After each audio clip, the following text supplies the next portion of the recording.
I'm going to call the Environment, Natural Resources, Policy, and Finance Committee to order, members. A quorum is present.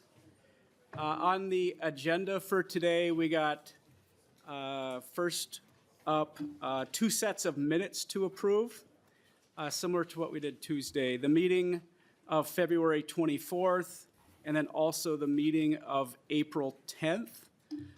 There was an error. We're just going to address that in the April 10th minutes, which are there in your packet if you want to review those. And that they had previously been approved, so we have to reapprove those. No big deal. We'll get through that. In case you see something, just let us know, and we could address that. Yes, Representative Purcell. Thank you, Mr. Chair. So we're approving the Thursday, April 10th and Tuesday, February 24th minutes and in 2 separate motions? That's correct. Awesome. I move the April 10th minutes if you're ready for a motion. We could go ahead and do that. The motion is to approve the April 10th minutes. Members, all those in favor, please signify by saying aye. Aye. Opposed? Motion carries. Representative Purcell, if you'd like to move the minutes from the February 24th meeting. So moved. Members, all those in favor, please signify by saying aye. Aye. Opposed? Motion carries.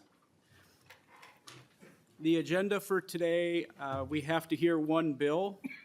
I see that the bill author is already at the rostrum. Then we're going to go to DNR and the Office of School Trust Lands on a number of reports that were due to the legislature.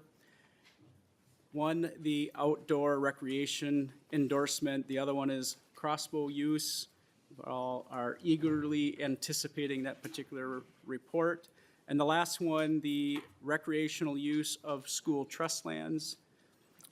And that will conclude our agenda. So we'll just go ahead and get started. So Representative Swedzinski, I'll move your bill since you're not a member of the committee. I'll move that House File 624 be laid over for possible inclusion in a future bill. And if you would like to present, you're welcome to. Thank you, Chair Heinzman, Chair Fisher. It's an opportunity to come. Thank you for that before your committee once again. House File 624 is a pretty straightforward bill. Our goal is to increase opportunities to put fish in the lake, but also fish in the live well. And House File 624 foundationally works to drive money towards fish stocking by giving an incentive to purchase walleye stamps, and as part of that incentive, you get to use a second line in the summer and 4 lines in the winter. Currently, I think the Minnesota sells approximately 15,000 walleye stamps for the 1 million to 1.5 million fishing licenses that are sold throughout the state. I believe it generates about $90,000. And those dollars are dedicated and used for fish stocking. And our goal is that we could incentivize the purchase of walleye stamps so that those dollars can be generated, the revenue used to stock fish in all 1,000 or 10,000 lakes here in the state of Minnesota. That's what the bill does. It's very straightforward. Revenue estimates, it's really quite interesting if you chat with the folks at any hardware store, which I've had a lot of conversations about that. A vast majority of fishermen that I've talked to have shown interest in it. And obviously, we all know the same issues that we're dealing with across all of our sporting activities, whether that's hunting or fishing. The average age of the average fisher person is increasing. And so what can we do to dynamically change and get young people off their devices and back onto the lakes by the boat or on shore? And that's having success. And the success that we can give them is, one, have better opportunities to have fish in the lake, which the stocking efforts would do that, but also giving them opportunities to maybe potentially even shrink the time in which they do to catch their limit. There's been a lot of conversations across the state to move the walleye limit from 6 to 4 fish. And really, when you're looking at how do we get young people dynamically interested in a sport that can potentially take all day, is potentially shorten the time in which they can actually have success and maybe reach whatever limit that might be.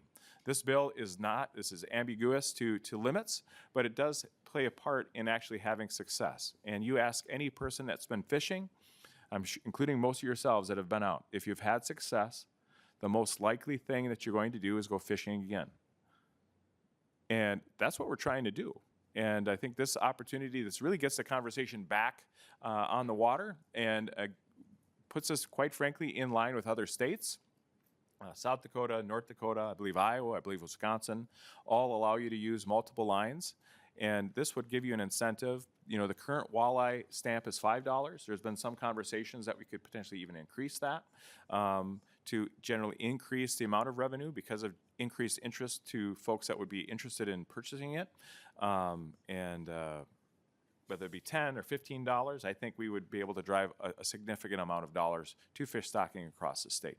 That's the bill, and I stand for questions. Members, I think that we're going to have Pat Rivers come up, and we'll just hold questions for a minute and hear from DNR. Deputy Director, if you'd like to introduce yourself, that'd be great, and proceed. Good afternoon, Mr. Chair. Thank you. For the record, my name is Pat Rivers, Deputy Director for the Division of Fish and Wildlife at the Minnesota DNR. I want to thank the author for his interest in getting people out fishing and especially shortening that time between bites. That's a goal we both share. I want to say to start off that we're very fortunate in Minnesota. I serve on the National Fish Habitat Board, looking at doing good things for fish habitat across the country, and we're a bit spoiled in Minnesota. Our fisheries are really based on the fact that we have great habitat, water quality, and natural walleye reproduction as well as other species. So that's what drives our fisheries in particular.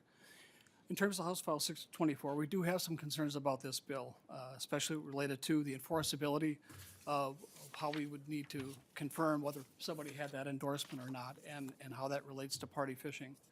This bill will increase fish mortality directly through anglers keeping more fish, and indirectly through hooking mortality. That's when you throw a fish back that's been caught, but it subsequently dies because it's been injured.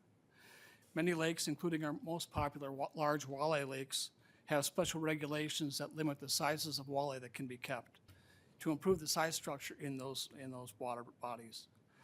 Some of the large lakes are near their sustainable harvest levels. Increasing harvest and mortality may mean that the overall fishing mortality exceeds what's sustainable over time, and fishing quality will decline, actually. This is not just about walleye either. Designated trout stream lakes and those supporting lake trout may need to be revisited for their limits and their seasons to prevent overharvest. This bill will also put additional pressure and catch on our muskie populations, where trolling and live bait fishing has become increasingly popular, as well as the use of things like forward-facing sonar, which takes those hidden fish and makes them available to the angler in a way that really hasn't been available before. This bill will also increase pressure on harvest on lake sturgeon and catfish, which are managed primarily as a trophy fishery. And there's more I could say about other species as well, but I'll stop there and be available for questions should you have any. Thank you, Mr. Chair. Thank you. Members, any questions?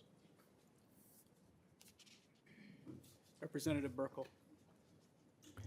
Thank you, Mr. Chair. And Mr. Rivers, could you you mentioned enforcement. Could you explain how this enforcement would be any different than any other enforcement the DNR does? Director.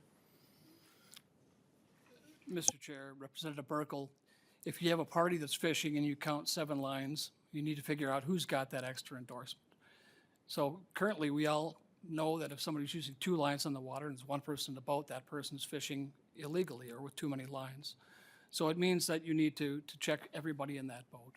Our enforcement officers brought this to my attention. So that's the biggest issue. It's just the fact that you've got multiple lines and you need to go to that boat and find out who has the endorsement and who does not. Representative Burkle. Thank you, Mr. Chair. Wouldn't the enforcement officer be checking if they have a license anyway? Director. Mr. Chair, I didn't hear the question, sorry.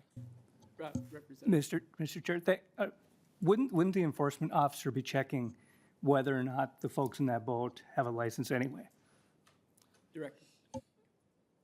Mr. Chair, Representative Burkle, you're correct, but this does make the enforcement more complicated by having to check to see who has an endorsement for that second line. Representative? I think Representative Gilman? I want to make a comment really quick and thank the author for bringing this bill forward with the intent to get more folks out to enjoying the properties the lakes that we have, having the experiences and the memories that I've made fishing with my grandpa, using sweet corn on the end, and just the memories that I have on the boat with him and the experiences I had because we were catching the fish. Now, if I was just there hanging with my grandpa, watching him smoke Lucky Strikes, I don't know if it would have been as much fun, but we found all the cool spots, and I'm grateful. I think it's going to be great for figuring out ways. We've made a lot of investments into fisheries and just into, supplying the stock. And after things have happened with fish kills around our state the last couple of years, this is a really creative way to not only bring more memories forward, but bring more money in. So thank you for your support. Representative Gottfried? Thank you, Mr. Chair, and thanks to you both for being up here today and for bringing the bill forward. I also have many great memories of fishing with my grandfather from my youth, and it's a great activity. The question that I have would actually be for our individual from the DNR here. I just want to make sure that I understand the concern about the stress on the fish and the fish populations. Is the current concerns, because as far as I understand it, that this does not change the limit to the way that how many walleye somebody can catch, but is the concern then that somebody could catch over their limit and then return a number of walleye back into the water to get to that limit, but then those walleye are then injured because of the hook, and then they perish in there, thereby further distressing the population of walleye within a particular body of water? Is that one of the primary concerns pertaining to the walleye specifically? Director Rivers?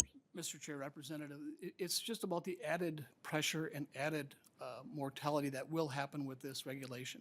If I'm out trolling on Woman Lake in Cass County and I've got 2 lines out, it's very likely that I'll catch more fish than if I just have the one. And certainly as I throw more fish back, if I'm catching and releasing, there will be more hooking mortality. So it's the additive nature of that mortality that has us concerned.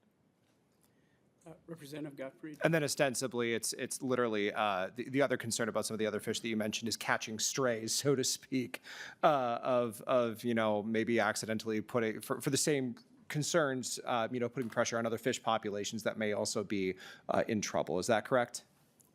Director Rivers? Mr. Chair, Representative, not even just in trouble, but just rather just the sustainability of what we can harvest. I used to be the large lake biologist for Leech Lake, and I believe the sustainable number there was somewhere in the neighborhood of 200,000 pounds. Increasing the number of lines that are in the water will increase that harvest over time, and that we question whether we can sustain that level. Representative? Understood. Thank you. I appreciate the explanation. Thank you all. Representative Falconer? Yeah, thanks. I like anything that's going to get kids outside hunting, fishing more regularly. This seems like it has the potential to do that. I guess one of the things main concern, just looking up, you mentioned lake sturgeon. Just did a quick 19 of the 20 lakes that have them are anyway, they're threatened, endangered in Minnesota. So kind of the unintended consequences to me is just, kind of a small concern at least. Would you consider looking at it sort of like deer hunting zones of if there's a set of lakes that are where walleye populations are already decreased to a point where it's not sustainable, or there's other threatened endangered species there, we wouldn't do the 2-line there, but you could somewhere else, or if tribes have specific concerns near the reservation that's gonna harm their rights to hunt, fish, gather. Just kind of thinking, if not so much in a statewide sort of way, but taking more of a zone by zone approach, sort of like deer hunting. Deputy Director? Mr. Chair, Representative, that's an interesting idea, and one of the things we like to have are rules and regulations that are simple to understand. And when we start slicing and dicing so that anglers need to look through a encyclopedia to figure out what's legal and what's not, so that would add to complexity. It is a way we could deal with, say, things like designated stream trout lakes. We could say that it's not allowed on those lakes as one example, but then you're adding another layer of complexity. But yes, you could do that. Representative. Yeah, thanks. I mean, to me, as a deer hunter, you know, you get the book, you flip through it, you see what zones are. I mean, I don't see that as an onerous complexity issue if somebody's really, you know, trying to go by the book and be responsible. I just feel like if we can try to figure something out that's going to make sense, get kids active, sell some more stamps, but also retain the rights of tribes and make sure the populations are healthy. If there's some way that we could find some consensus in that sort of lane, I see that as, you know, potentially workable.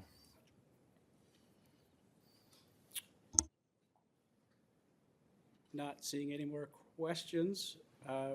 Representative Swedzinski, if you'd like to have some closing comments? Thank you, co-chairs. Thank you, members. I appreciate the opportunity to present the bill. I am open, my door is open when it comes to this conversation. I think whether it's focused on a specific species when it comes to stocking, we could spread it out amongst a group of species when it comes to not just stocking walleyes, but potentially to impact other lakes that might be impacted because of this.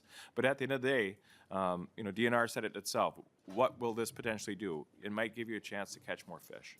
And we're not hiding that fact that you might actually catch more fish, but also have better opportunity to catch fish by having more fish in the water. So thank you, appreciate your time, and would willing to work with any one of you to help improve this piece of legislation. So thank you. Thank you. And members, I renew my motion that House File 624 be laid over. The bill is laid over. Next up, we have DNR Outdoor Recreation Endorsement Report.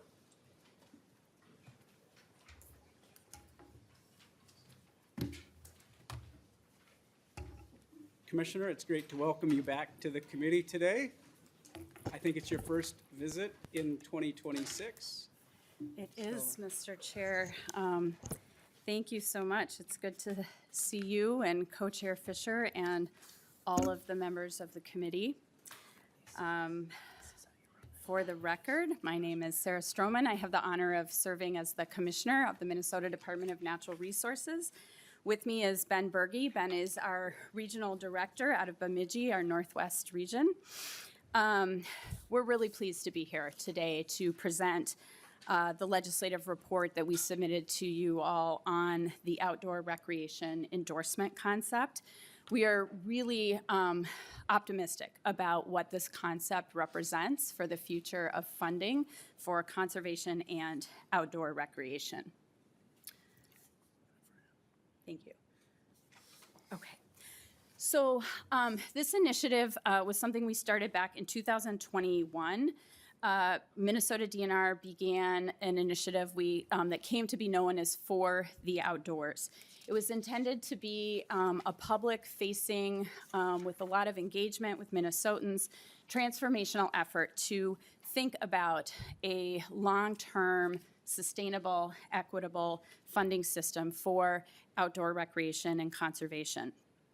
We had an opportunity to do a lot of collaboration with partners in the conservation and outdoor recreation community, along with members of the Minnesota public, to talk about what do they see as the vision for conservation and outdoor recreation in Minnesota, and what are some of the strategy and steps that we could take to achieve that vision. So throughout the engagement with those leaders in the community, as well as members of the public, as well as our own DNR staff, there were kind of four things that we heard from folks that were kind of issues or concerns that they hoped we could address through this effort.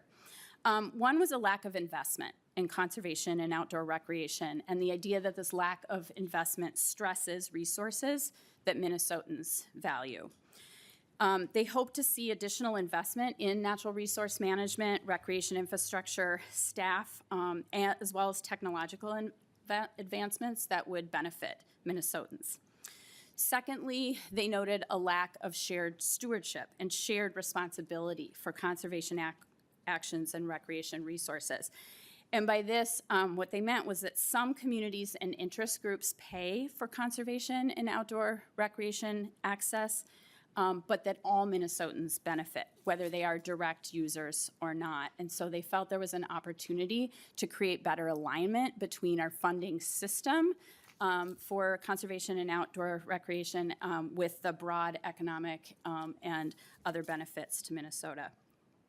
Third, they noted that funding restrictions and a lack of predictability limit the ability to successfully meet our conservation and outdoor recreation goals, and that more certainty, more regularity around that funding would allow Minnesota DNR and partners to be more nimble, more accountable, and to plan and manage more in line with our natural systems and the infrastructure lifespans.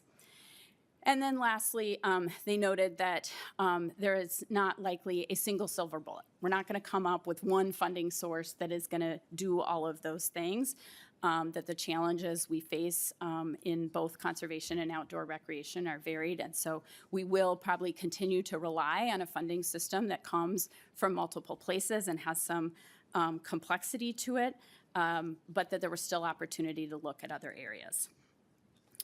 So the engagement, though, I want to note importantly, went beyond just these concerns, right? It was more than admiring the problem. We also, with the public, created a vision and a strategy. So through this year-long engagement process, we created a vision for the future of funding in outdoor recreation and conservation, and there were 4 guideposts to that vision. First, that future generations benefit from sustained and improved outdoor recreation experiences and the conservation of natural resources. That forward-looking piece was really important and prominent in the feedback we got. Second, that Minnesotans work together to support diverse outdoor recreation opportunities and conservation of our state's natural features. So this was really important from the public, that it's not one group, like hunters work for hunters, anglers work for anglers, park people work for park people, bicyclists work for bicyclists, but that we need to work together broadly so that the whole entire system is supported. Third, that conservation and outdoor recreation opportunities equitably meet the needs of all Minnesotans, better aligning access. And finally, that conservation and outdoor recreation align with and are integrated into Minnesota's state priorities. So this they meant by recognizing that time spent in the outdoors achieves health goals. It achieves education goals. There's lots of benefits from being outside. So guided by this vision, and again, with that public engagement, we developed, this is where the outdoors comes in, 4 steps in 4 years that we can collectively take action on to secure that sustainable, stable funding for natural resources and outdoor recreation. Those 4 steps are optimize the use of current funding, increase opportunities for direct support, explore the use and application of fees, and then secure stable and predictable base and operational funding. We are working in all 4 of those areas. Today's focus is really on that last one, the stable and secure predictable base and operational funding. And the specific opportunity here is the outdoor recreation endorsement. So since identifying those 4 steps, we've continued to hold in-person workshops and online engagement opportunities to collaboratively develop specific proposals and actions that fall under those 4 steps. The outdoor recreation endorsement is one of the ideas that emerged from that engagement process as a solution for more stable and predictable funding. While also reducing costs for Minnesotans and increasing access to the outdoors. So as we began to develop the framework that was in the report we submitted, we were really fortunate at DNR to have an expert in this kind of model in Ben Berge, who as a previous Parks Director for the state of Wisconsin, had some experience with this model. And so I'd like to turn it over to Director Berge to talk more specifically about the framework for this model as it's described in your report. Mr. Berge.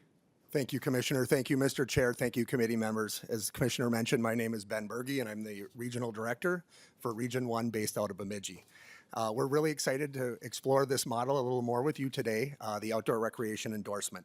Quite simply, the endorsement is a way for Minnesotans to support DNR's recreation and conservation work across the outdoor recreation system while lowering costs to gain access to our state parks and recreation areas. Quite simply, the model is based on the purchase of the recreation endorsement at the time of vehicle registration or renewal. The decision to purchase is part of the annual vehicle registration, as I just mentioned, or renewal. The example that you see up on the screen is actually from the state of Michigan. Michigan enacted such a model similar to what we're exploring back in 2011. And so there's quite a few years, about 15 years now, that Michigan's been very successful. As you can see, the reason the model works, the commissioner mentioned lower costs than we currently have, and that's based on the fact of how many people get exposed to the opportunity to purchase and to learn about our outdoor lands here in Minnesota and the benefits that they provide Minnesotans. And so currently we have just over 400,000 vehicles that are registered here in Minnesota by either a day pass or an annual pass to a park or rec area. We have just over 5.4 million vehicles that would be eligible to buy, so if you think of roughly passenger vehicles. And so this model puts that opportunity to purchase in front of all 5.4 million registrations or renewals. And so the model's worked on finding a low price point that is attractive to folks that either have visited one of our outdoor spaces or maybe have interest but have never taken that opportunity. And so it's putting in front of each time a car is registered or vehicle in order to make that decision. And participation is as simple as checking a box. So what are the key benefits of this model? And we've really wanted to make this unique for Minnesota. There's other states that have tried implementation of a outdoor recreation endorsement. It's called something different in every state. But we wanted to make sure we were being specific to Minnesotans and the needs here in Minnesota.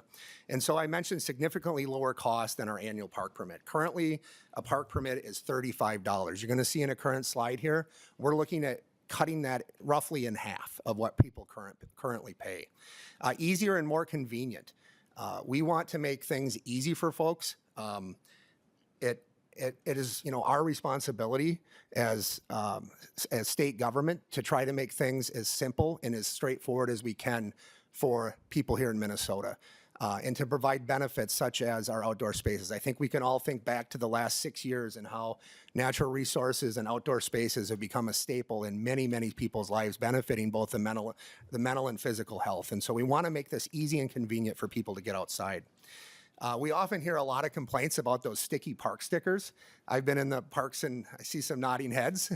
I've been in the parks and rec business most of my career up until recently, about 25 years. And I think I've heard complaints on sticky park stickers for 25 years.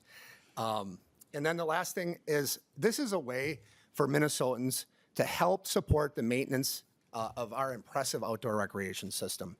We have incredible state DNR managed lands here that people from all over for different reasons enjoy. And we obviously, that fourth pillar the commissioner talked about, stability and funding, is very important for us to continue to provide those services. So that's for Minnesotans. What about for the outdoor recreation system? This, as I just mentioned, helps us with providing some stable funding so we can start to proactively think about and meet trends. As we know, trends in outdoor recreation are evolving fast. And then also, the important here is this isn't just a parks model. And so this outdoor recreation endorsement isn't just a park pass. It's a way to support the outdoor recreation system and the work that it takes to maintain that, while also gaining access, free access to our state parks with the purchase of the endorsement. So creating the Minnesota model, we talked about attractive pricing.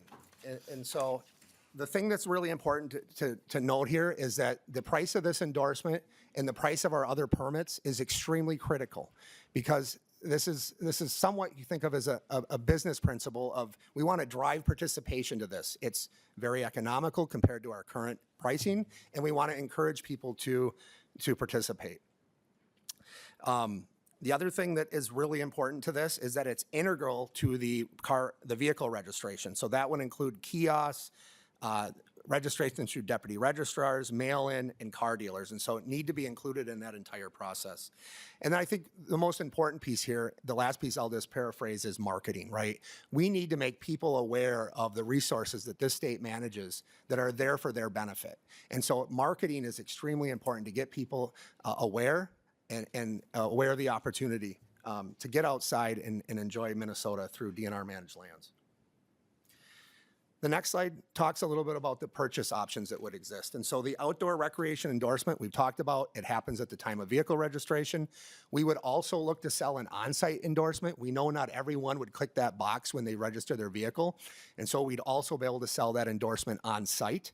And then another thing we've heard through our Commissioner mentioned all the outreach we did, that we would have a non-resident state park permit for both daily and annuals. And this is very common, especially, to the states to our east, where I came from in Michigan, or I came from Wisconsin, but also east end of Michigan, having a non-resident sticker and a slightly higher price.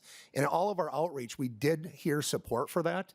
Not too much, because we obviously don't want to prevent people from wanting to come to Minnesota, but there was support from our constituents to slightly increase those fees. Our next slide looks at the pricing structure. The ORE, I like to call this a $19 outdoor recreation endorsement. You see 15 on the screen and you're going to say why. And so thinking about how we encourage participation, we would discount that price from the onset. And so very typical to you see how other things, if you think of subscriptions or other things that come on, you discount that price to encourage participation early on and to gain participation. And so we would be fully implemented by year 5 at $19 on the ORE, but start at $15 for year 1 and 2, 17 year 3 and 4, and then on to 19 by year 5 in full implementation. That on-site ORE would have a $12 additional fee, so you can see that it follows that fee schedule to full implementation at year 5, and that's based on trying to encourage people that next time they register their car to check that box and opt into that. And then you can see here the permit fees we propose: $15 for a non-resident daily and $45 for a non-resident annual. I do want to note that just recently, Wisconsin just increased their daily across the board to $15. I had actually done that several years ago when I was a director there at a few parks. And they just did that across the board now in Wisconsin last year. So this would also put our fees a little bit more in line with our neighboring states. The next slide talks about agency roles. I think one thing we can be really proud of here is that state agencies trying to work as one Minnesota. We've been collaborating on this for over a year, working with Department of Public Safety, Department of Corrections, the deputy registrars, and DNR. And so the important thing here, I won't go through each slide because I know we've been up here a while, but each of us would have a role in this. And so from updating the registration system with DPS to sales through deputy registrars, auto dealers, to commerce, fulfilling things they currently probably are aware fulfill your vehicle tabs. So they'd have a role in this. And then obviously DNR, making sure that that money's getting invested back into the things that Minnesotans expect on their public lands. But this encourages collaboration among state agencies, as I said, illustrating how a one Minnesota approach can benefit Minnesotans through process simplification and reducing fees. Projected revenues. Here you'll see year 1, 3, 5, and 10. And so we give you a little bit of a snapshot looking out over time. Just to put it in context, we currently in state park passes bring in, depending on the year, between $8 and $9 million. So you can put this in perspective that we would hope our predictions look like we would slightly increase in year 1. We'd want to at least break even, but our predictions show that we'd be significantly over that, and then looking out to year 10. And so I want to make sure that I leave the impression that this model takes time to build to that full implementation and that full potential of revenue collection. I'll give you a little example. Michigan over tripled their revenues in the last 15 years by going to a model similar to this. And so they over tripled their revenues. And our last slide here, I think, really gets home to the important values of what we're trying to do. First, obviously, replace and augment existing vehicle permit revenues to the state park system. That is first and foremost in terms of, we know that the park system would lose the ability to sell annual stickers to Minnesota licensed vehicles, and so we need to offset that. In fact, augment that sum. And so it's not just replace, it's replace and augment. Second is investing across the system, not just state parks. Also, obviously, it would include state parks, but our WMAs, our aquatic managed areas, scientific and natural areas, our state forests. So across that landscape. And then third off, obviously there's some administrative cost to implementing this system. And so the system would have to pay for itself. I want to leave you with a couple closing comments around this. As I just mentioned, the outdoor recreation system is more than parks and trails. We all know that. State wildlife areas, as I mentioned, aquatic management areas, state forests, and forest rec areas, and to mention our scientific and natural areas. While these administrative designations are important inside the Department of Natural Resources, in general, these administrative boundaries are not important to Minnesota's recreating outside. It is common within the same day for an individual to camp in a state forest campground, hike in a state park, and use an aquatic management area to go fishing. Providing a consistent quality outdoor recreation experience across all DNR managed lands is our responsibility as public land managers. The outdoor recreation endorsement model creates stability and funding across the outdoor recreation system while also providing the flexibility to adapt to changing outdoor recreation trends that we continue to see on our landscape, setting the Department of Natural Resources up to be successful in meeting the needs of Minnesotans in the future. Thank you. Mr. Chair, we're happy to take any questions. Members, I think we have a couple already, but looks like we have a couple more. We'll start with Representative Burkle. Thank you, Chair Heinzman. Thank you for being here. Interesting model, and Mr. Berge, we talked about this in Bemidji a while back, but I kind of found the answer as I was reading through this. But can you confirm, we were talking about opt-in, opt-out when we were in Bemidji last. This is opt-in, correct? Yes, we are looking at this model as an opt-in model. And I'll explain what that is so everyone's aware. An opt-in model is dependent on, at each time someone registers a vehicle, they have to make a decision to check the box to opt in. An opt-out model would be, if you don't check the box, you automatically get it. And so some states do have opt-out. Minnesota thinks that an opt-in model gives each individual person registering car the ability to make that decision. Representative Burkle? I'm good, thanks. Representative Purcell. Thank you, Mr. Chair. Thank you both for the presentation.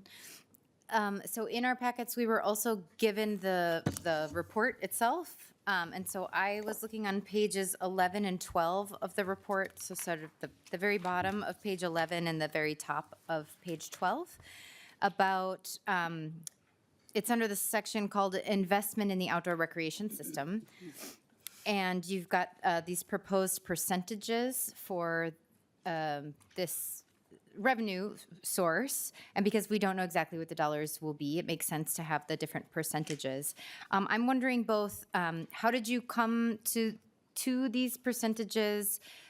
Is this currently kind of, if you were to take the total income, is this how this cost is already broken down?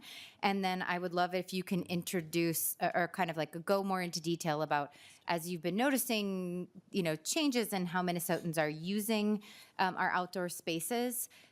Would you need to come to us to change these percentages? I just want to know more about kind of that allocation inside the program. Thank you, Mr. Chair. Or Commissioner?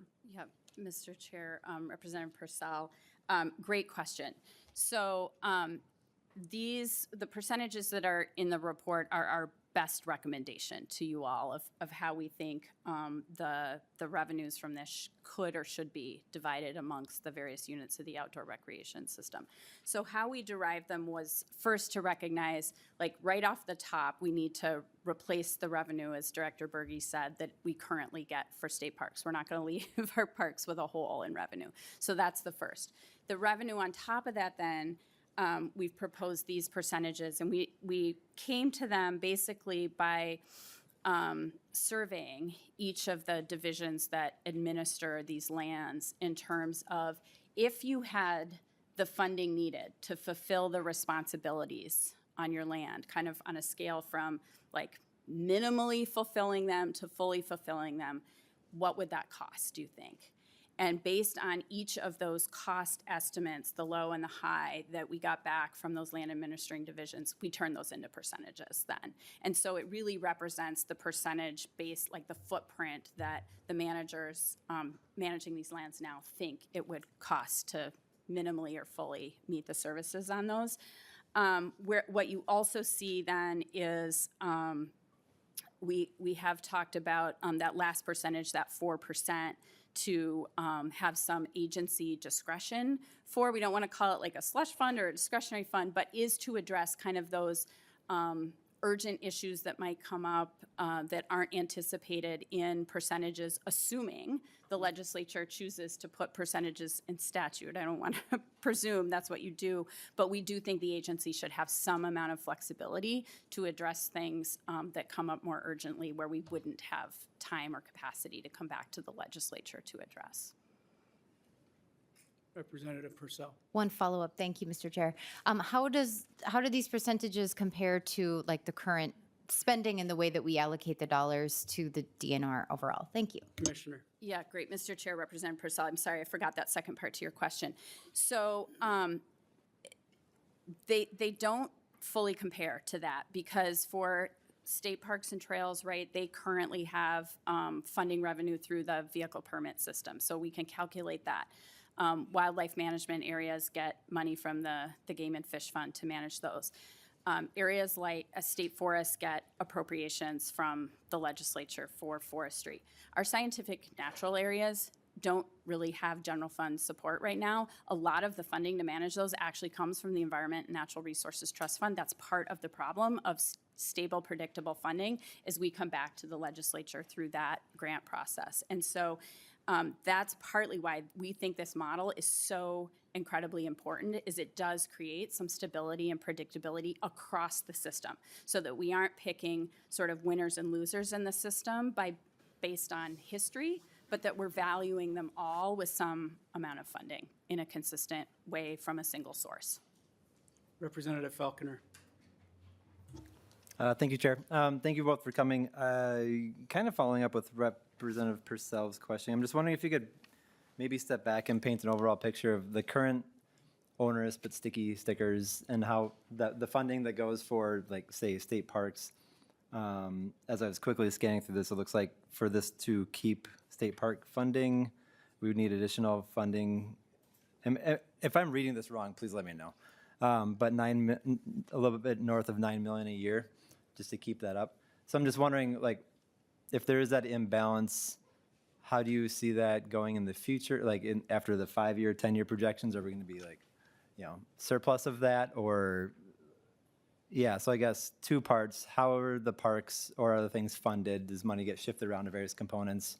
And how much go to, I'll just stick with parks. And then with this new plan, how much are the parks going to get? Are we going to see a deficit for what they can expect? Or are we going to be able to get back toward that and maintain it in the future? Do you want to take that? Director. Thank you, Mr. Chair, Representative. So hopefully I got your question correct. So parks are currently funded primarily through park pass sales, campground revenues, a little general fund. Look at Commissioner. I'd say in general, that's our basic legacy fund, right? Legacy fund, but those 4 are basic, the foundation of parks funding here in Minnesota.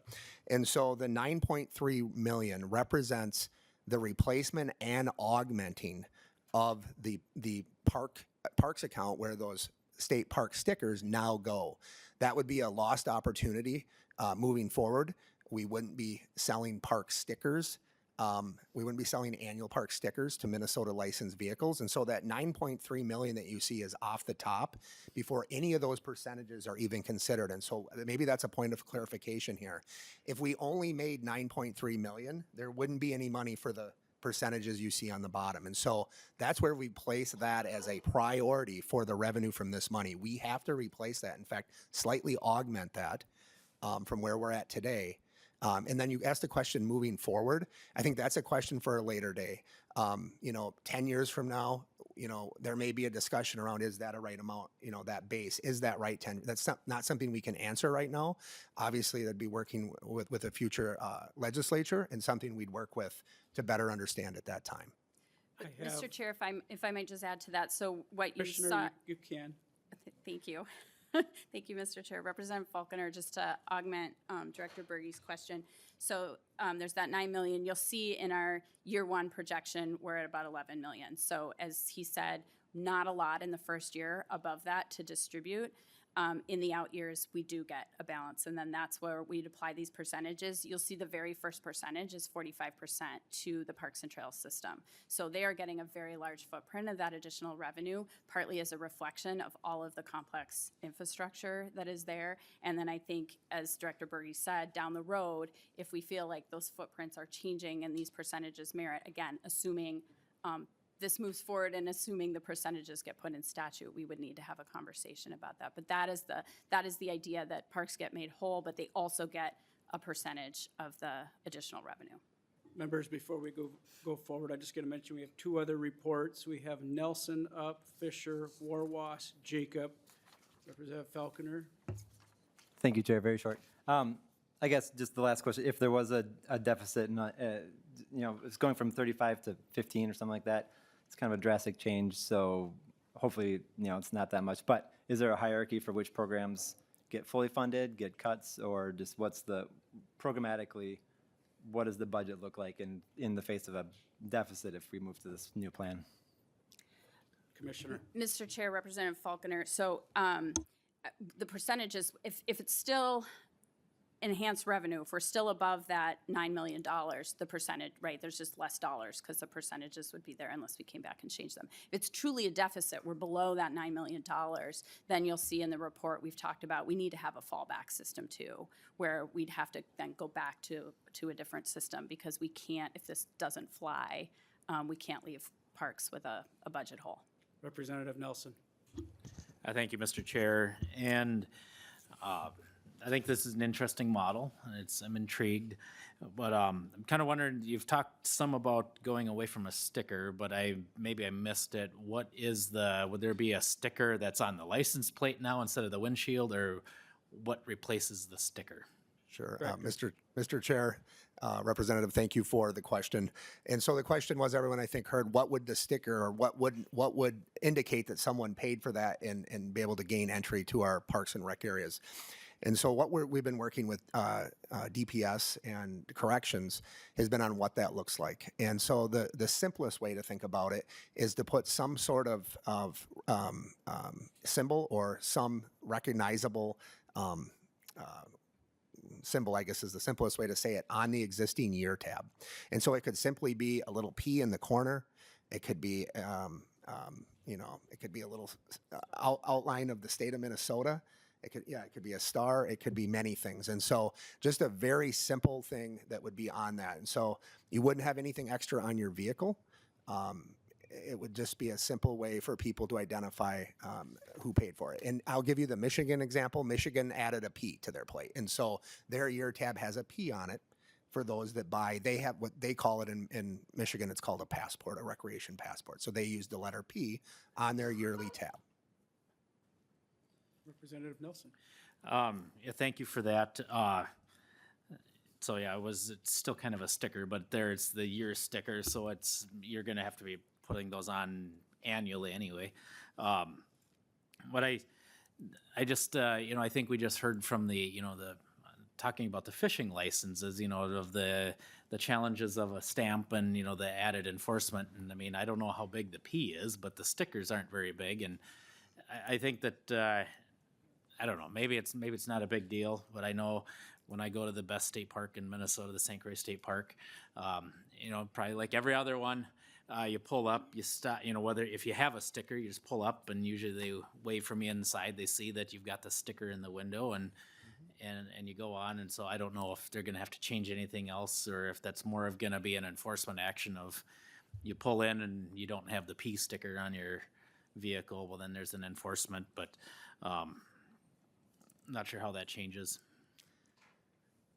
Director. Mr. Chair, Representative Nelson, thanks for that. I'll make a question out of that, I think, in terms of what would change. There really would be no change. So currently, we have the stickers on the windows, and we have enforcement. We give courtesy notices and talk to people about getting, paying for that pass. And so I can tell you that, in Michigan, there was no real enforcement change. It's just a different place to look. And so there's a training component from looking from the windshields to the plate.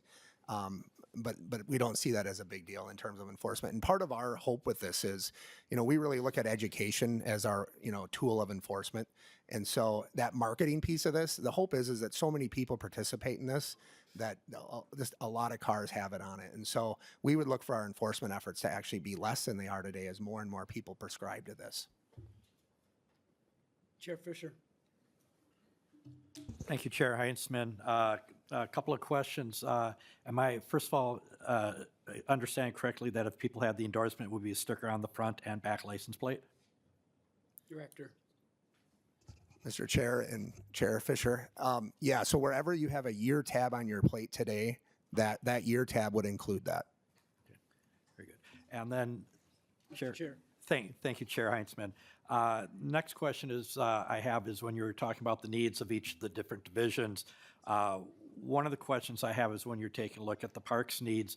I've been so frustrated over the years of seeing buildings and things fall in disrepair and then eventually have to be taken down. Was that taken into consideration as we were looking at how this breakdown was going to be happening so that we could not be in that situation again where we could take care of not only the day-to-day needs out there, but making sure that we don't have our infrastructure continue to decline?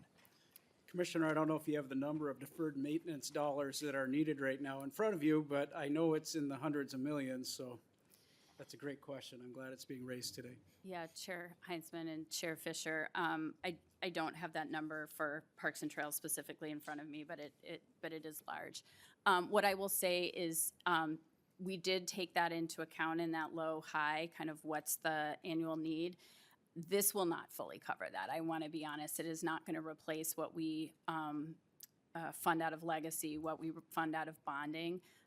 This price point would have to be much, much higher if we were going to fund all of the deferred maintenance on DNR facilities across the state. Will it help? Yes, we believe so, because it will be that maintenance dollar, which is our hardest dollar, as you've heard us say many times before.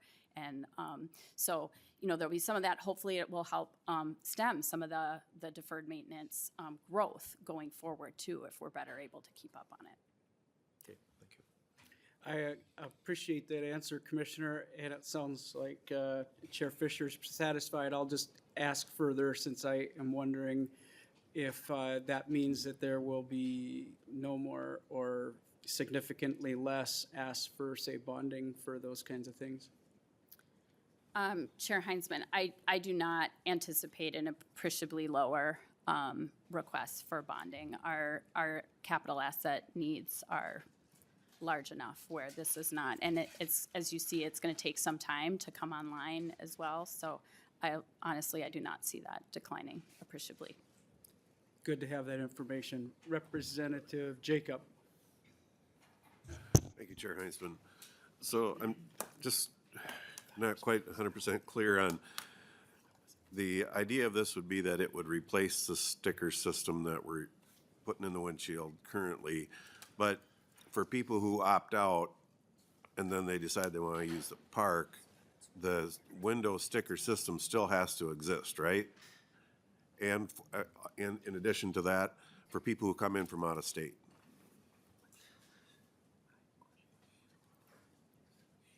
Commissioner or Director? Mr. Chair, Representative Jacob, thank you for the question. So the first part of the question was for the people that don't opt in and they show up at a park or rec area and they need to opt in in what I call an on-site ORE, we would still have to have a sticker for those folks. We would expect over the course of time that would be significantly less people would be purchasing through on-site because of the cost savings difference, and so that's why we're proposing that $12 basic increase in charge on site to encourage people to buy it at registration. So correct. And yes, the non-resident would still be a sticker, correct. Okay. That's all, thank you. Representative Warwas. Thank you, Chair, and thank you, Director and Commissioner, for being here. What would, we talked about, like your slides showed, about DPS needing to do work and corrections needing to do work, agency roles and responsibilities that would come up because of this. So what do you feel the timeline would be to implement the new system approximately? Director. Mr. Chair, Mr. Representative, thank you for the question. So timeline, as I said, we've been working for over a year with the other state agencies. And as we work on looking at that, we think earliest possible for implementation would be that January 28 would be, we'd like to implement on a calendar year, and we think January 28 would be a feasible time for implementation if it's so decided by this legislature to move it forward. Okay. Mr. Chair, and thank you. That answers the question. Representative Hanson. Thank you, Mr. Chair. Minnesotans love their outdoors. We've proven that at the ballot with constitutional amendments over and over and over again. But I think at some point, Minnesotans ask, we've voted for this on the ballot, we voted for the outdoors on the ballot over and over and over again. And there's something that happens with time is that we forget things that are created.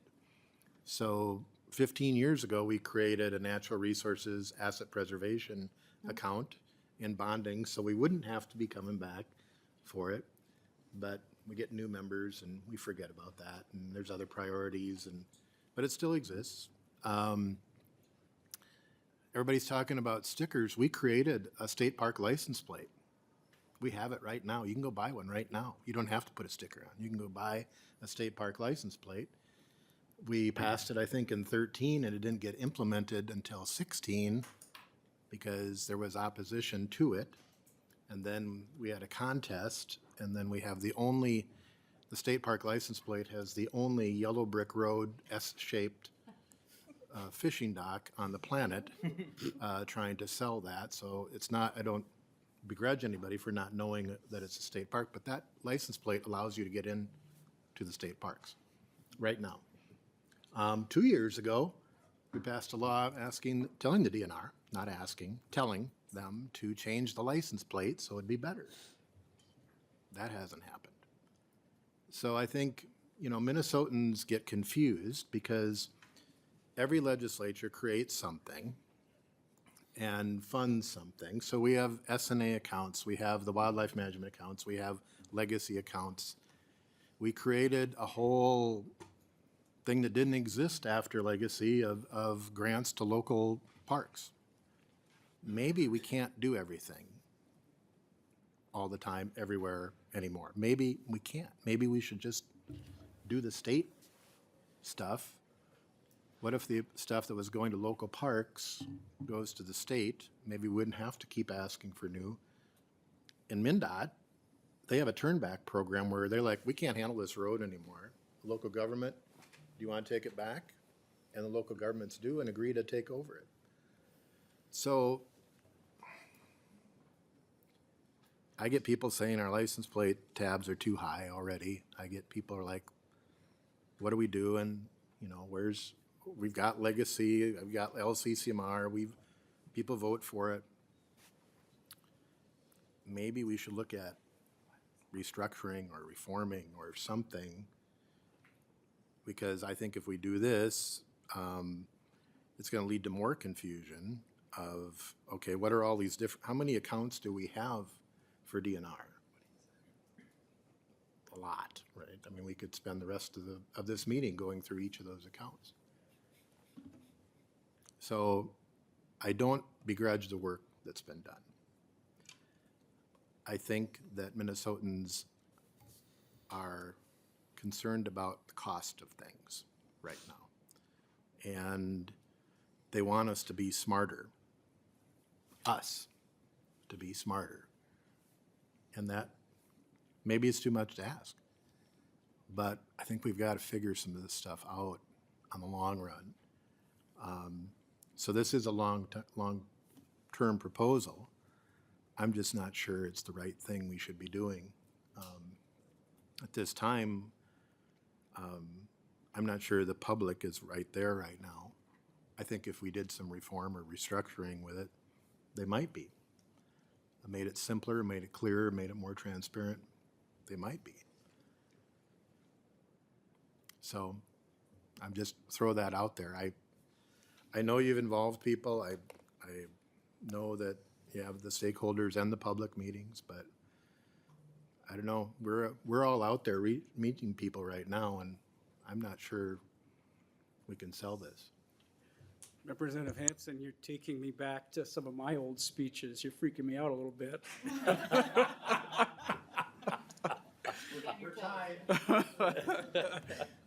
We're to the last question, Representative Finke. Had I known, I wouldn't have joined the list. I just have a quick question. Who manufactures the park stickers? Like, where do you get the park stickers and how much do those cost? Director. Mr. Chair, Representative Finke, I can't answer who it's contracted, but that is contracted it out. And I'm going to have to, I don't have that today. We can get you that information for what the cost of that is. But we can get that for you. Okay. Representative Finke. I just want to make sure that when we're thinking about like how much money this is going to make or not make, like you pay for those stickers. I presume they are made by a company that pays employees. And it sounds like the solution to this is to use slave labor in our prisons where we make license plates for 50 cents an hour for those labor. So that's not even a call out. We do this all the time. I just literally want to know how much money are you saving? Are you thinking about that savings? And is that being taken into account? Director. Mr. Chair, Representative Finke, thank you for that. We're going to have to get back to you on costs of sticker production and who that is. And we'll get that back to you. Thank you for your presentation. Members, I didn't anticipate as many questions, so we might have a little bit tighter timeline on the next presentations, but good discussion, and Thank you. appreciated everybody's comments. So next up, this is going to be the DNR Crossbow report.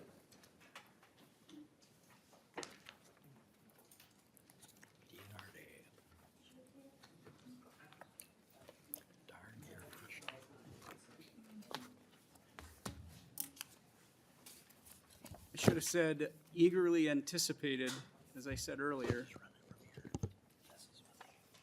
Okay. Please introduce yourself for the record and proceed. Good afternoon, Chair, members of the committee. For the record, my name is Barbara Keller, and I am the Big Game Program Leader with Minnesota DNR. I'm also serving as our temporary legislative coordinator for this session, so this is the perfect nexus of those two roles. I'm here today to discuss our report on the use of crossbows and the effect on our deer populations.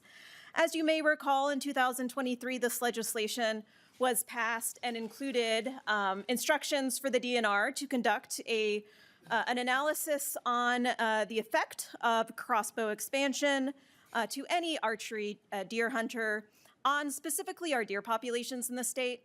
We did opt with this report to include our wild turkey populations because this change did extend and affect our spring archery turkey seasons. The data that we used to conduct this analysis included licensed sales data. It also included harvest registration data. In 2023, we added a question to our harvest registration for deer and turkey on the archery season licenses, asking hunters whether they used a vertical bow or a crossbow to take their deer or turkey. So that was very important to this report. However, we don't have information prior to this change in 2023 on the number of hunters that were already using crossbows, because that was allowed for hunters that were age 60 or older. We also don't know how many deer or turkey were already being taken with crossbows. So we did have a gap there in knowledge, and we attempted to address that with the use of a survey that was sent out to deer and turkey hunters after the 2024 season to help us, again, assess that, how many hunters were already using crossbows, how many were new hunters because of that change, as well as assess wounding loss between those two weapon types, success rates, as well as opinions about the change allowing crossbows. I do want to point out some limitations of this. This only includes 2 years of data. So keep that in mind as we're talking about and going through the results. Hunters probably didn't find out about this change until they picked up the 2023 regulations booklets, which come out in August, and our deer season begins in September for archery deer. So they only had a month prior to archery deer opening. They may have not decided to run out and pick up a crossbow. They may have also been aware of the expiration date associated with this legislation. So that may have affected their decision whether they wanted to spend the money to purchase a crossbow without knowing whether they could continue to use that weapon into the future. Jumping right into the main results of the study, we did not find evidence that the statute change expanding crossbow use had any impact on our deer or turkey populations during those 2 years. We did find that this change may have positive benefits to recruitment and retention efforts, particularly among youth, older-aged hunters, and female hunters. You may be looking at that older age part of that, questioning, well, hunters who are already over the age of 60 were already allowed to use a crossbow. However, perhaps those hunters that were younger than 60, maybe between the ages of 40 and 60, may feel physical limitations of using a vertical bow. And so they may be now, instead of having to wait until they reach the age of 60 to pick up a crossbow, they are now, under this regulation, able to do so before that happens. So that might have benefits for retaining those hunters in the sport before they reach the age of 60. This figure shows our license sales for our archery license from 2012 to 2024. The top line represents adult licenses, and then the gray line at the bottom represents youth licenses. You'll see there that we did have a bump in license sales that you can see pretty clearly for our adults. That occurred in 2020. That's an effect of the pandemic. We saw an increase in use in all types of outdoor recreation due to the pandemic, and certainly that extended into our archery deer and turkey participation. But then you'll see a slow bleed from that peak into 2020 until 2023 when this expansion occurred, and we did see an increase in license sales for both adult licenses and youth licenses. You can see there the average increase was 6.5%. But we did see higher increases that second year in 2024. We also saw higher increases among the youth. You can't really see it in that line there, but we did have 8.5% increase in youth licenses in 2023, and then a 13.3% increase in 2024. And we saw even higher increases among our female youth. That was a 43% increase in youth license sales for our female, compared to a 10% for our male youth. But what we're most interested in as far as the effect that this change had on our deer populations is whether it affected deer harvest. And we did look at our total deer harvest, and that's the most important, the total number of deer that we're taking in any given year. And we did not see any change that we could attribute to the expansion of crossbows on our total deer harvest. In fact, we had a slight decrease in our total deer harvest, 10% the first year and less 3% the second year. However, we did see archery deer harvest increase, a 2% increase in 2023, which is very minor, and that's within the variation that we would typically see in any given year, but a 32% increase in archery deer harvest in 2024. We don't think that 32% increase in 2024 is solely attributed to that expanded use of crossbows. We found that increase was due to the increase in antlered buck harvest during archery deer season. And I will say, in 2024, we had the latest opening date for our firearms deer season that we can have in a year, and that was November 9th, I believe, in 2024. In 2023, it was November 3rd or 4th. And that's just due to our normal calendar rotation of opening dates of firearms deer season.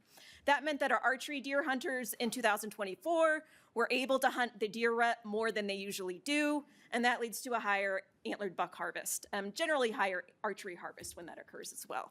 So we believe that played a role in that higher archery harvest in 2024. I have no doubt that crossbow expansion also played some role in that, but it wasn't solely attributed to that. And we did see both an increase in crossbow and vertical bow hunters in the number of antlered bucks that were taken. Looking at the differences in deer taken, the sex and the age class of deer taken by the different weapon types. So we're looking at crossbow and vertical bow across both of the years.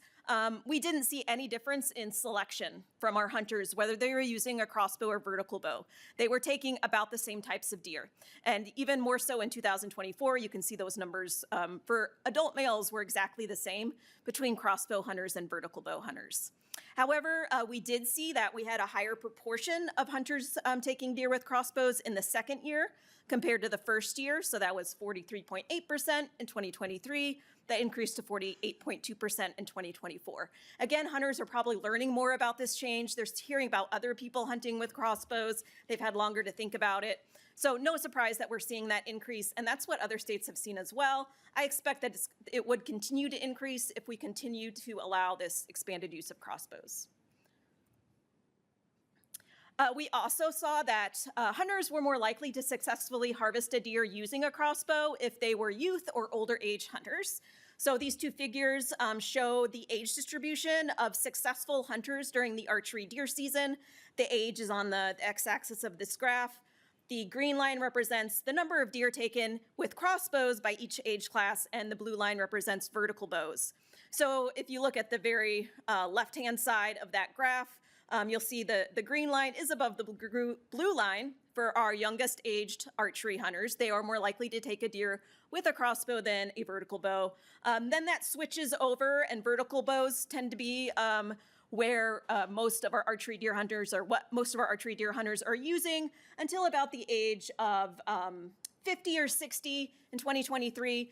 It was a little bit later, but about age 60, we see the hunters are more likely to have successfully harvested a deer with a crossbow. But if you look at 2024, that shifted a little bit slightly to younger. So it looks to be about age 55, we're seeing more archery hunters more likely to take a deer with a crossbow. Again, we asked in that survey what percentage of our hunters were already using crossbows due to that age allowance, or we also allowed disability permits to be obtained and found that 21% of archery deer hunters were already using crossbows prior to this expansion. We did also see that female archery hunters were more likely to have successfully harvested a deer with a crossbow versus a vertical bow, so 64% of deer that were harvested by female archery hunters were taken with their crossbow, compared to 46% by male archery hunters. We did want to pay particular attention to those deer permit areas in our state that are classified as antlerless lottery permit areas. These are areas where firearms deer hunters have to enroll in a lottery to get the allowance to take an antlerless deer. Otherwise, they have to take antlered bucks. However, in those areas, archery hunters can take an either sex deer. They don't have to enroll in that lottery.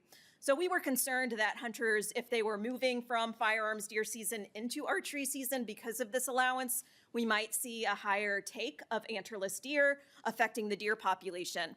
We do tend to implement the antlerless permit lottery in deer permit areas where deer populations are lower and where we want to restrict that antlerless take. There were 31 deer permit areas that were classified as that antlerless permit lottery designation, both before and after the change. So we needed them to have that same designation so we could look at the effect of the change on deer harvest. So I know this graph is a little bit confusing. All of the gray lines represented on this graph represent one of those 31 deer permit areas and the antlerless harvest both before and after the change. And then the green line represents the average of all those together. So you can see, based on that line, we didn't see an increase in antlerless take in lottery deer permit areas that we could attribute to the crossbow expansion. Certainly, this is going to be something we want to continue to watch, as we could expect more hunters to partake in archery deer season.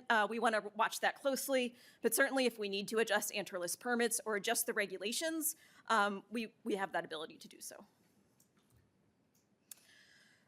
Based on the male survey, we also found virtually no difference between success rates, wounding rates, and hunter efforts. They were similar. There were some minor differences, but they were similar between crossbow and vertical bow users. We did ask what percentage of hunters actually participated specifically because of the change allowing crossbows. and found that 11% of hunters were specifically began participating in the archery deer season due to this change. 62% of crossbow users are more likely to continue deer hunting because of crossbows having been made legal for all. This is my one slide on turkey, and I won't go into too much detail here. We found pretty much similar effects on the turkey population as we did with deer. Nothing very concerning. With turkey, you do have to choose whether you want to participate in archery or firearms. You don't get to participate in both. Because the archery turkey season, it's much longer than the firearms turkey season, we were wondering whether more hunters would decide they wanted to participate in archery season, but apparently it's still more fun to take a turkey with a shotgun than a crossbow, because we did not see any significant shift into archery turkey, at least at this point, 2 years in. I do also want to point out that, and this is across the board, it's also true for deer archery hunters, it is a pretty divisive issue and polarizing issue amongst archery hunters. And not surprisingly, found that attitudes towards crossbows are more favorable among crossbow users and least favorable among vertical bow users. The results are all in there on the opinions, but it does tend to be a pretty divisive issue. And with that, I'm happy to take any questions if you have any. Thank you. So, members, we have decided that we should probably more thoroughly discuss this particular topic today. And even though we went long on the first, we're going to adjust the agenda so that testifiers and members all have enough time. And we're going to be rescheduling the school trust land discussion. Just wanted to let you all know. We have, as I mentioned, testifiers, and we can start with, I think it's Nick.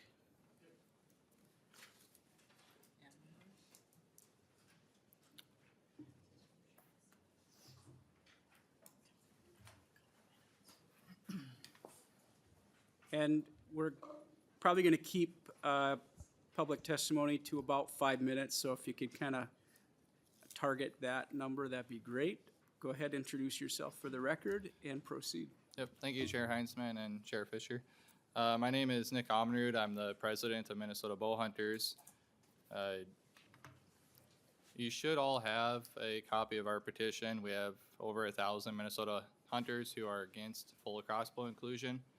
That is just for having some sort of a compromise where we're not looking at total complete inclusion or fully returning back to 60 plus and disability permits, which is what would happen if this was allowed to expire. We do strongly oppose full crossbow inclusion. If you look at the data from the DNR report, we do see an increase in youth participation during the archery season.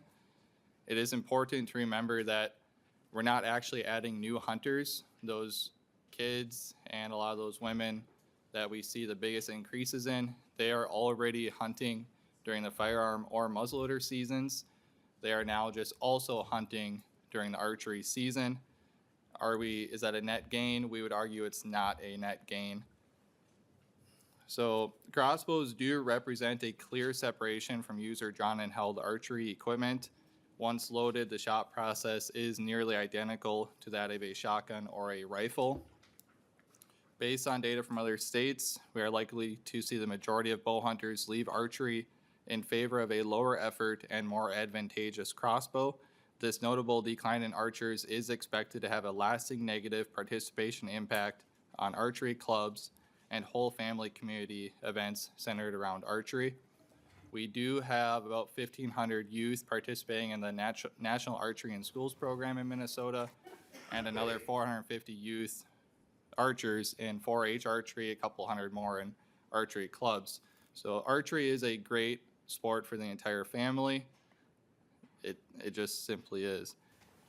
States with crossbow archery seasons are seeing significantly increased archery season license sales, but the total number of individual hunters and overall deer harvest in states like Wisconsin continues to decline.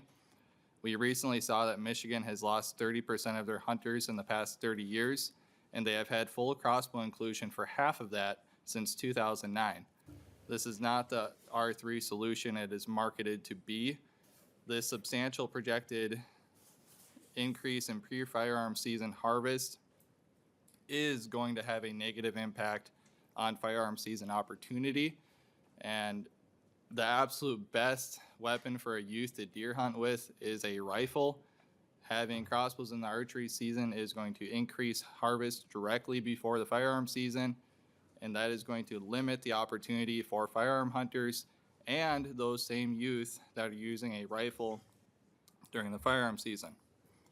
We have seen higher participation among youth and adult hunters in the past when technology, online resources, and gear options were substantially worse. Overall hunter recruitment and retention is not an archery season weapon allowance issue, but because we do have existing seasons for far easier and more advantageous weapon categories. A simple shift of harvest toward the archery season does not appear to be a management benefit. It certainly isn't one that outweighs the negative impacts to archery, bow hunter opportunity, and overall access issues. The biggest issue we're seeing is people don't have a quality place to hunt. Land is expensive, leasing is incredibly expensive. And if we let's say we double the archery season license sales, that is going to have a negative impact on opportunity. We can't just we can't drastically increase participation and not expect them to have some crowding issues and a more negative experience because of that. 1 minute. So we respectfully ask that you preserve archery seasons for archery and consider a compromise. Thank you for your time. I'll be around. Thank you for your testimony. We really do appreciate hearing each side of this. Up next is Darren Lee.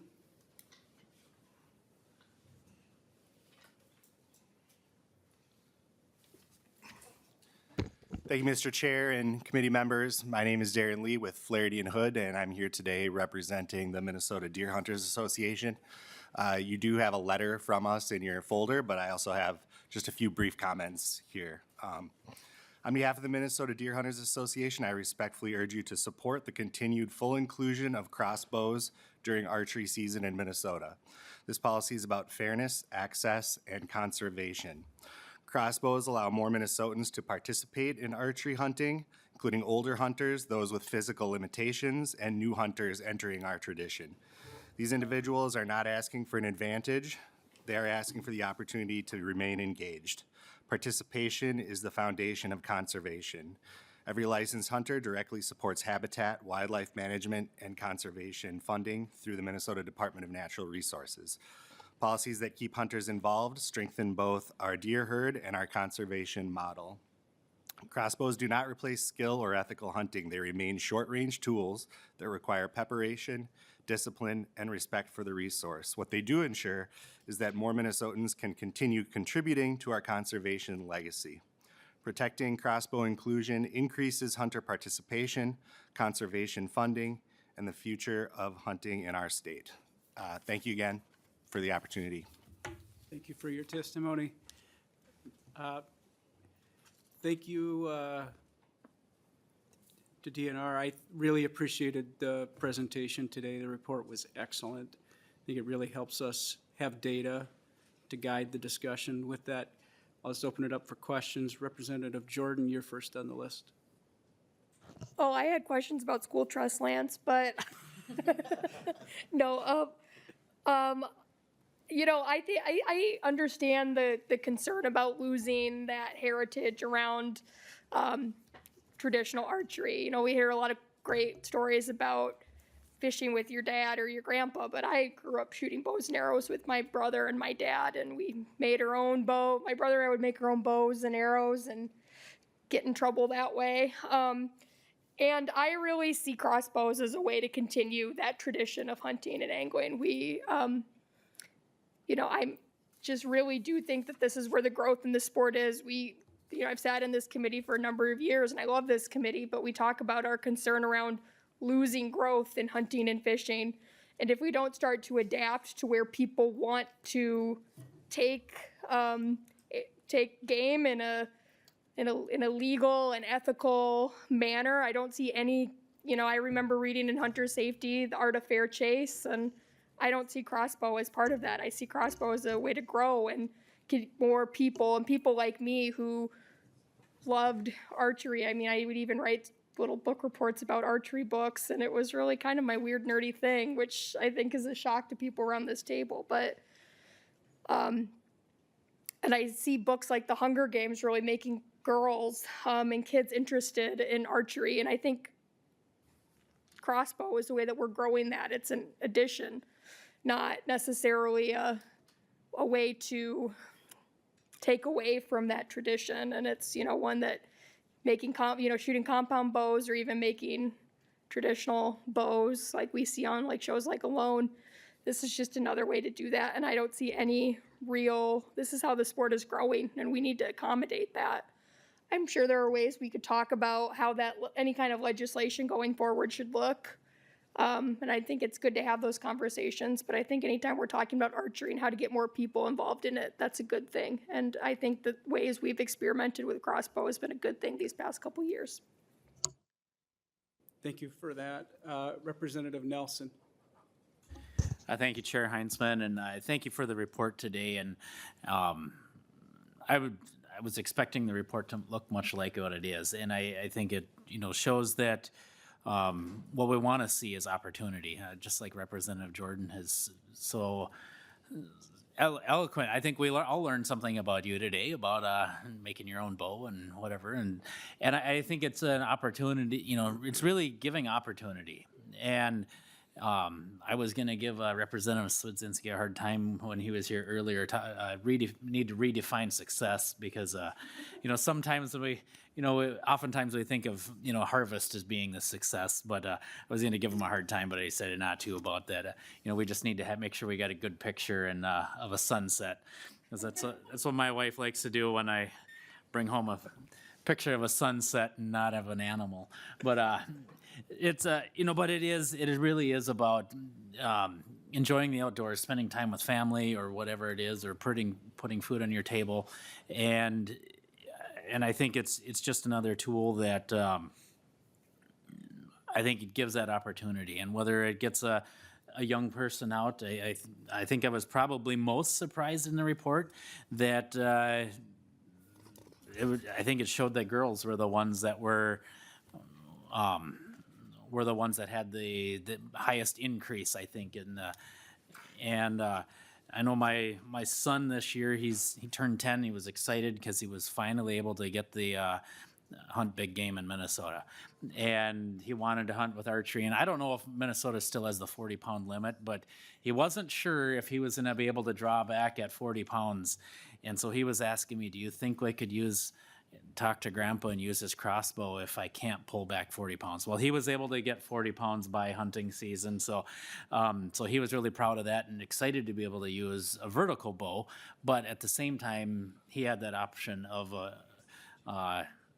having a crossbow if he needed it. And it was just a fun time that we were able to spend outdoors and, making memories, but most of all, it's introducing people to the sport. And I think that's really what we're going to see. And I would expect that some of these youth that are joining in that might not be able to draw the 40-pound weight, that when they get there, they probably will use a vertical bow until maybe later in their years. I've got some friends that the 60-pound bow is too much for them now, and now they're having to decrease it, and it's kind of a blow on their ego. And so they're looking at, well, maybe instead of giving up or decreasing, or quitting completely, maybe having that time with maybe with their grandkids with a crossbow out in the woods is having that opportunity. So thank you for this, and I think it does lead to more conversation. So thank you. Representative Jacob. Thank you, Chair Heinzman. And I guess for me, more comment than question. If there was a shortage of deer, I might look at this differently. But as a farmer with deer depredation issues, I mean real deer depredation issues, I've seen as many as 70 deer roaming across my field at one time. And I had one field in particular where the deer got 90% of that corn crop. So I don't care if we're expanding rifle usage, if we're expanding crossbow usage, I don't care how we expand it, I just want them gone. Members, let's be careful now. Representative Warwas. Thank you, Chair, and thank you for that presentation. I was listening to it, and I was seeing this. We talk about percentages of increase in various parts of these harvesting statistics, and I saw the Crossbow harvest. 64% of deer harvested by female archery hunters was a real interesting number to me. But what I really want to know is, what does that mean in actual numbers of animals? 64%. What does that look like in actual numbers? Go ahead. Chair Representative Warwas, I can get those numbers to you directly. I don't know off the top of my head. We typically for archery season, I believe it's in here. We have around 100,000 archery hunters, and I think we typically harvest just under 30,000 deer. So I don't know how many of those were due to female archery hunters, but I can look up that number. Okay, Representative Chair, thank you. Appreciate that. I had a question, if it's okay, since we're at the end of the list. We talked in the previous presentation, the bill presentation, about hooking mortality. I don't think that the study looks at the differences between vertical archery and crossbows in terms of the numbers of deer wounded versus taken. But you might have a comment, and I just wanted to give you a chance if you had any information on that. Thanks, Chair. We did look at the difference in wounding rates between the two weapon types and found that they were essentially the same. So we're not expecting, with the expansion of crossbows, that we would have more wounded deer. And I believe we saw the same wounding rate with firearms that we did with crossbows. So we're not anticipating that with the expansion of crossbows, we will have more wounded deer and thus higher deer mortality than we would otherwise. No, I appreciate that. It just is something that I know that I'm going to get a question back home. Is there a difference? Is there potentially a greater? And there had been some predictions that folks would be taking shots that they otherwise shouldn't be. So it's good to know that that wasn't an issue that you found in your study and your research. So not seeing any more questions, members. Oh, no, you don't even, Representative Falconer, by all means, we have extra time. I know. Would Representative Nelson be open to a question? I think Representative Nelson would be fine with that. Okay, you're kind of leaving us on the cliff edge here. What did success look like for your 10-year-old? Was it a sunset, or was it an animal? Nelson. Inquiring minds need to know. Sunset or animal? Well, for myself, it was sunset pictures this year. So for Zeb, it was not a sunset. It was he was successful this year. So congrats, good job. That probably makes me happier than harvesting one myself. 100%. Before we go, members, I would mention that you should put the school trust lands presentation in your save folder. So that's there the next time. Have a very nice Thursday. We are adjourned.